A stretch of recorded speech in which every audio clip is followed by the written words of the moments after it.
कि भाई गरीबी से निकलने के 3 ही रास्ते हैं।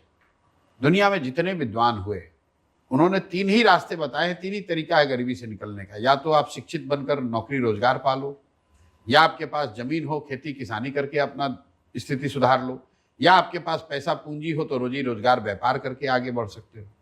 बिहार में 2/3 से ज़्यादा लोगों के पास ये तीनों में तीनों सुविधा नहीं है। ये इतनी बड़ी संख्या में जो आपको भयावह गरीबी दिखती है, उसकी एक मूल वजह यह है कि बिहार में एक बड़ी आबादी के पास ये तीनों में तीनों सुविधा नहीं है। उनके बच्चों के पास पढ़ाई की सुविधा नहीं है। बिहार में देश में सबसे ज़्यादा भूमिहीन लोग रहते हैं।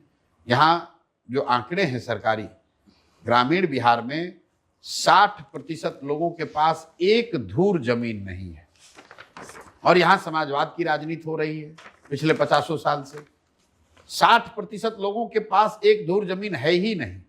आज मैंने प्रेस कॉन्फ्रेंस की है, 86% दलितों के पास 1 इंच जमीन नहीं है। वही हाल पूंजी का है। पिछले 30 वर्ष में 26 लाख करोड़ रुपया बिहार के बैंकों ने बिहार से दूसरे राज्यों में ट्रांसफर किया है।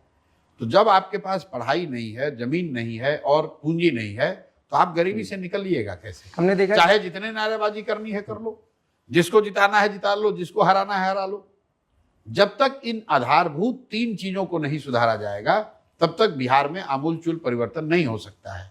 और ये न होने के पीछे नेताओं के साथ कहीं ना कहीं समाज, बिहार के लोग, हम और आप दोषी हैं।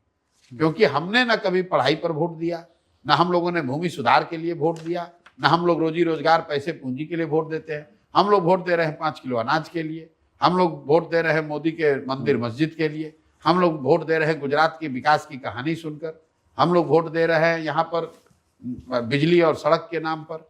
भाई जब तक शिक्षा और रोजगार के लिए वोट नहीं दोगे, तब तक सड़क बन भी जाएगा तो उस पर दूसरे राज्यों के लोग आकर गाड़ी चला रहे हैं। हम लोग के लोग तो उस सड़कों को बनाने में मजदूरी कर रहे हैं।